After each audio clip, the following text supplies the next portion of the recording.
Class.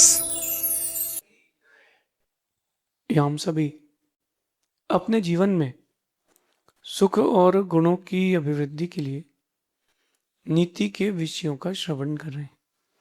नीतिकार हमें हमारे जीवन को समुन्नत बनाने के लिए कुछ न कुछ सूत्र, कोई ना कोई बात जरूर कहते हैं। जो सुन लेता है और गुण लेता है उसका जीवन एक अमृत तुल्य स्वाद को प्राप्त होता है।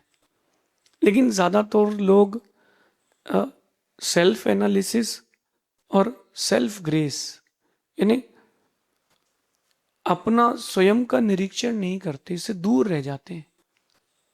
हमें अपने आप को ऊंचा बनाने का प्रयास करना चाहिए। दूसरों के बारे में सिर्फ बातें करते रहोगे तो तुम्हारी बातें कोई नहीं करेगा। मेरी इस नसीहत को बड़े अच्छे से समझ के जाना कि वो इतना बड़ा आदमी है, वो इतना पैसा कमा लेता है, is a very big businessman. इन सारी बातों से आपका कुछ भी नहीं होगा। जो होगा उसका होगा। आप अपने लिए क्या कर रहे हैं, हम अपने लिए क्या कर रहे हैं, बात ये है। आज की नीति में कह रहे हैं कि हर देखी सुनी बात को सच मत मान बैठना, और हर देखी और सुनी बात को कहीं कहने भी मत चले जाना। कुछ चीजों को समझने के लिए आपको अपने बौद्धिक स्तर का प्रयोग करना चाहिए। पहले नीति समझना, फिर एक कथा से जोड़ूंगा आपको जो आज बड़ी प्रासंगिक है। हर सुनी बात को और हर दिखे दृश्य को सत्य मत मान बैठना। कई बार सही नजरिया नहीं होता और आप सही चीज को गलत समझ बैठते हो। कई बार ये होता है कि अपन नजरिया सही नहीं करते और गलत चीज को अपन सही मान बैठते हैं। नहीं, नजरिया जागृत करो। आज बहुत ही गंदा नजरिया, और खैर माहौल भी वैसा गंदा हो गया है कि आप कहीं स्टूडेंट्स के आपके वहां जाएं और एक लड़का किसी लड़की के साथ कॉफी पी रहा है, सबसे पहले आपके मन में एक ही बात आएगी, पिता का पैसा बर्बाद कर रहे हैं, देखो ये लड़का लड़की गलत काम कर रहे हैं। लेकिन कभी आपने वहां जाकर के देखा कि वो कौन है? वो सगे भाई बहन थे। अपना वहां नजरिया ही नहीं गया। अपना वहां नजरिया, आपको नजरिया ठीक करना है। एक कथा मुझे आज याद आ रही है। एक बहुत बड़ा और गहरा समुद्र जिसमें क्रूज जाना था, एक बहुत बड़ा शिप जाना था, और हस्बैंड वाइफ और उसकी एक बेटी, 3 लोग थे। बेटी को घर पर एक मेड के वहां छोड़ दिया और हस्बैंड ने वाइफ से फोर्स किया कि चलो चलते हैं। अंदर क्या था, क्या बात थी, किसी को नहीं पता। हस्बैंड वाइफ गए, वहां एंजॉय किया, बट किस्मत समझ ले या कर्म समझ ले, एक बड़े से ग्लेशियर से वो शिप टकरा गया और डूबने की कगार पर आ गया। ज्यादा लोग नहीं थे उसमें, और लेकिन जो बचाने के यंत्र थे वो भी बहुत संसाधन कम थे। सब उतरते गए, भागा दौड़ी में वो हस्बैंड वाइफ पीछे रह गए। वाइफ दौड़ नहीं पा रही थी, हस्बैंड दौड़ रहा था लेकिन उसको टोक रहा था, चलो चलो। करते करते एक सीन ये आया कि उन्होंने नीचे से आवाज लगाई कि एक ही जन आ सकता है, अब हमारे पास जगह फुल हो गई, आप 2 आओगे तो ये जो छोटी सी नाव है ये डूब जाएगी, सभी डूब जाएंगे, एक ही आ सकता है। हस्बैंड वाइफ ने कुछ बात करी और हस्बैंड ने वाइफ को धक्का मारा और पुश करके कूद गया। सभी ने वो दृश्य देखा और हस्बैंड की आंखों में यद्यपि आंसू थे लेकिन लोगों को समझ भी नहीं आया कि क्या हुआ क्या। और वो आ गया, वाइफ उसमें डूब के मर गई, लाश भी नहीं मिली। जब घर आए तो लोगों ने बताया उसको कि तुम्हारे माँ पिता ने तुम्हारी माँ को छोड़ दिया वहीं पर, और इवन एक पुश करके उतरा, धक्का मार के वो। और वो बेटी उस समय 6-8 साल की थी। जिंदगी भर उसने अपने पिता के बारे में यही सोचा कि मेरे पिता ने गलत किया, और उसके पिता जब से दृश्य हुआ तब से दुखी से रहने लगे। सारे नगर के लोगों ने उसको अच्छी नजर से नहीं देखा। और जब उसकी बेटी 45-50 साल की हुई तब वो आदमी खत्म हो गया। वो अपनी पूरी प्रॉपर्टी अपनी बेटी के नाम कर गया। और जब वो प्रॉपर्टी बेटी के नाम कर गया, उसके मरने के बाद बेटी आई। पिता से उसने बहुत नफरत करी कि तुम मेरी माँ को क्यों मारा आपने। लेकिन एक दिन जब वो घर उसका था, वो सफाई कर रही थी, उसने देखा कि एक डायरी थी जो पिता की डेली डायरी थी। तो उसकी माँ की मृत्यु के बाद पिता ने हर पेज उसकी माँ के लिए लिखा, और सबसे पहले पेज में लिखा कि तुमने मेरे साथ गलत किया है, मुझे भी तुम्हारे साथ मरने की इच्छा थी, लेकिन तुम्हारे को जो असाध्य रोग था और डॉक्टर ने कहा था कि केवल 10 दिन बचे हैं, 10 दिन से ज्यादा जिएगी नहीं। और फिर अपन ने बैठ करके बात करी, और तुमने कहा कि अपनी अगर मैं बचूंगी तो मैं तो मरी जाऊंगी, मेरी बेटी को कौन संभालेगा, उसकी परवरिश कौन करेगा। फिर मैंने कहा तुमसे कि अपन दोनों मर जाते तो बेटी की परवरिश कौन करेगा। तब निर्णय लिया कि मुझे यहीं छोड़ दो और तुम बेटी को देखना, और मैं तुझे धक्का मार के अगर नहीं कूदता तो मैं शायद समुद्र में ही गिर जाता, बर्फ में ही गिर जाता। वहां तक पहुंचने के लिए जो तुमने मुझे बचाने के लिए भी तुमने अपनी मृत्यु के समय सपोर्ट किया, काश मैं तुम्हारे साथ ही मर जाता तो ठीक था। मैं हर दिन मरता हूं, लेकिन बेटी के लिए जी रहा हूं, और बेटी मुझे पसंद नहीं करती, और मैं उसको बता नहीं सकता कि तुमको बीमारी थी। जब बेटी ने पन्ने पलटाए तो कागज आंसुओं से गीले हो गए। क्यों गीले हो गए? बेटी को उस दिन सच मालूम चला। दुनिया को, लोगों को मालूम नहीं चला, लेकिन बेटी ने पूरी जिंदगी भर अपने पिता से नफरत करी। अगर उस बेटी का नजरिया सही होता तो शायद वो पिता से नफरत नहीं करती। यही गलती आप लोग करते हो। आप लोग किसी की बातों को, किसी के शब्दों को सही नजरिए से क्यों नहीं देखते हो? जो बात आपने सुनी है, जरूरी नहीं है कि वो आपके नजरिए से सही ही हो। चलिए एक बात मैं आप लोगों से कहता हूं कि आपके और मेरे बीच में मैं एक संख्या लिखता हूं 6 की। 6 बनाता हूं मैं आपके मेरे बीच में जमीन पे। आपको क्या दिख रहा है? 9। अगर कोई इस तरफ सीधे हाथ से दिखेगा तो वो बोलेगा कि हिंदी के बड़े ऊ की मात्रा है। कोई सीधे उल्टे हाथ से देखेगा तो बोलेगा कि छोटे ऊ की मात्रा है। कह सभी सही रहे हैं अपने नजरिए से, लेकिन लिखने वाले का नजरिया क्या था? बोलने वाले का नजरिया क्या था? उस बोलने वाले का जो नजरिया था, लिखने वाले का जो नजरिया है, वो 6 का ही है। आप 9 मान लो या 19 मान लो, उससे क्या फर्क पड़ता है? ये गलती आप लोग करते हो। यहीं से आपके अंदर की आध्यात्मिकता और व्यवहारिकता, सामाजिकता सब टूटती है। कई बार सामने वाले के अभिप्राय को भी समझो। और एक बात ध्यान रखना, अगर आप लोग अपने बीच की छोटी छोटी बातें समझ नहीं पा रहे हो ना, तो ज्यादा दिन तक ये रिश्ता बड़ा नहीं रह पाएगा।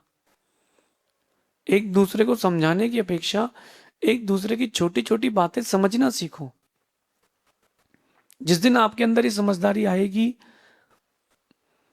आपका नजरिया एकदम दुनिया से अलौकिक होगा, और वो ऐसा नजरिया होगा जहां आप बैठोगे वहां आप सर्वप्रिय बनोगे। आप चीज को उस ढंग से देख पाओगे। कई बार ये होता है कि एक छोटी सी गलती होती है, लोग आप पर विश्वास करना बंद कर देते हैं। आप कहते हो कि मैंने पहली बार गलती की है, लेकिन लोग फिर विश्वास नहीं करते। क्यों नहीं करते विश्वास? बोले यार तो फिर गलती करेगा, और आप अपना नजरिया बनाते हो कि नहीं भाई ऐसा मत करो। ये मेरी बात ध्यान रखना। हर सुनी बात को, हर दिखे दृश्य को सत्य मत मान बैठना। कई बार सही नजरिए की कमी के कारण आप गलत चीजों को भी सही मान बैठते हो। कई बार गलत नजरिए के कारण आप सही चीज को भी गलत मान बैठते हो।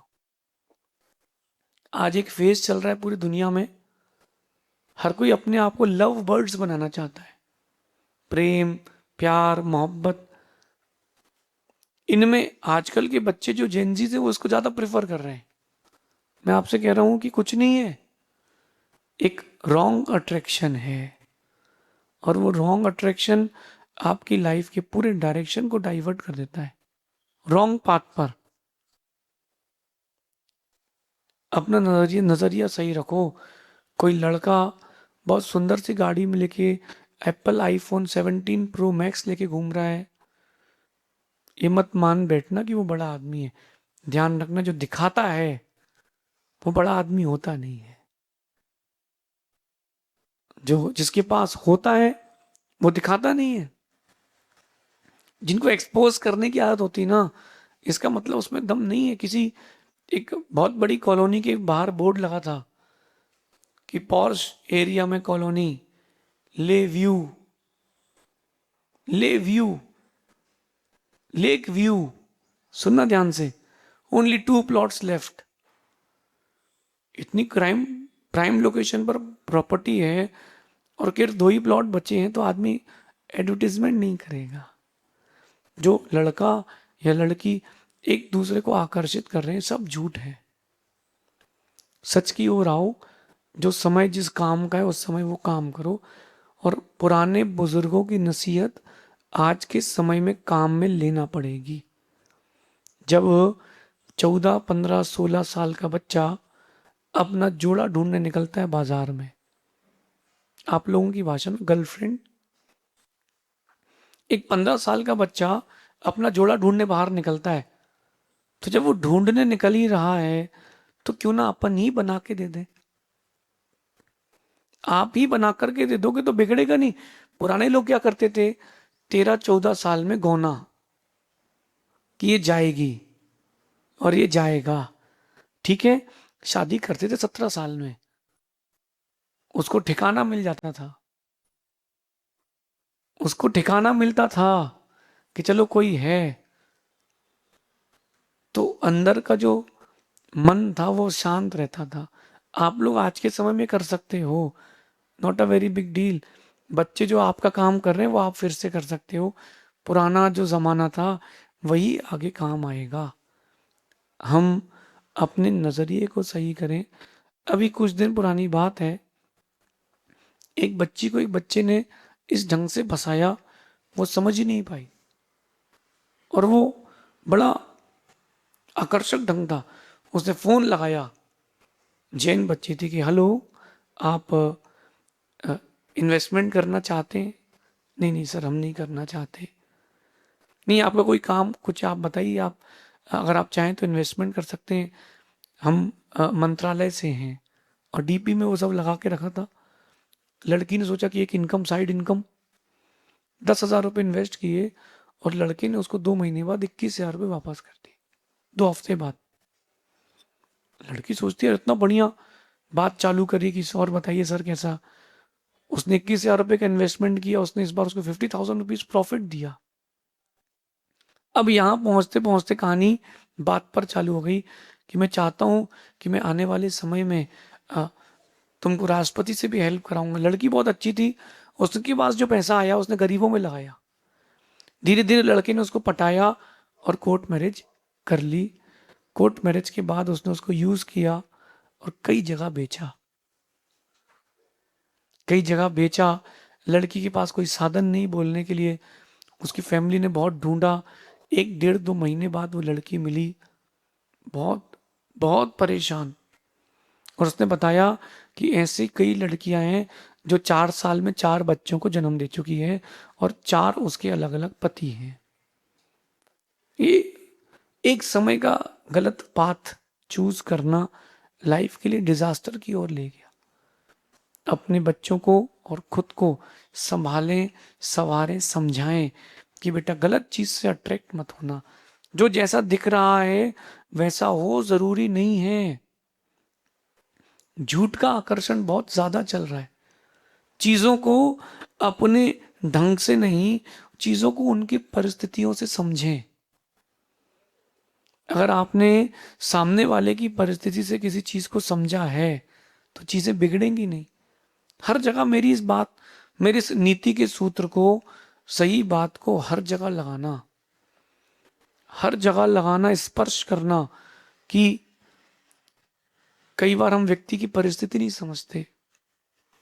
एक बच्चे ने समोसा चुरा लिया और लोग उसको मार रहे हैं। पूछा गया उससे, बेटा तुमने समोसा चुराया? वो बच्चा कहता, हाँ हाँ मैंने दूसरी बार चुराया है, पहली बार तो किसी ने पकड़ा ही नहीं था। बोले क्यों चुराया है? बोले मेरे माता पिछले 6 दिन से लापता है, मेरी छोटी बहन है एक 4 साल की, उसने 2 दिन से कुछ नहीं खाया, ये समोसा उसके लिए लेके जा रहा हूं। शायद उस बच्चे का चोरी करना बहुत अच्छा था, शायद उस आदमी का अपनी पत्नी को धक्का देना बहुत अच्छा था। क्यों अच्छा था? क्योंकि उसके पीछे उसकी कोई सोच थी। आप लोगों से मेरा यही कहना है, अपने आप को राइट एटीट्यूड, गुड एटीट्यूड से जोड़ें, अच्छे और बेस्ट नजरिए से जोड़ें। हर बात को उसके सही नजरिए समझें। जो आपके मन में चल रहा है उससे कभी किसी चीज को सच मत मानना। मैंने बहुत बार धोखा खाया है, लोगों ने बहुत बार मुझे गलत समझा है।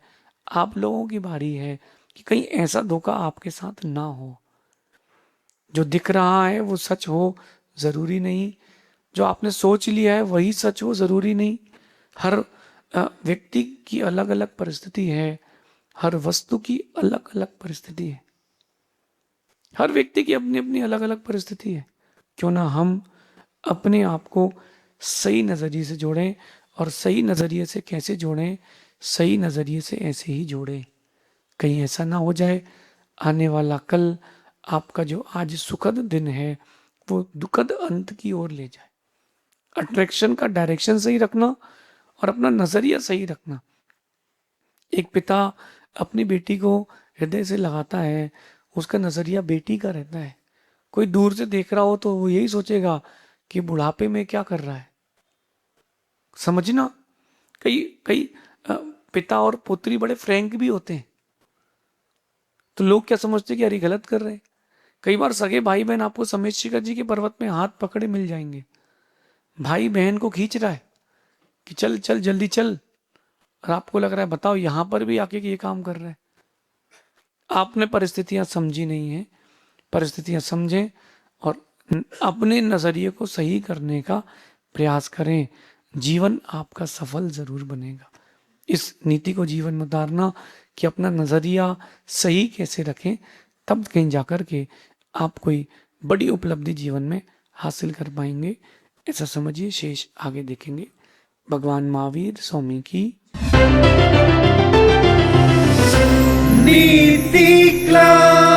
नीति क्लास।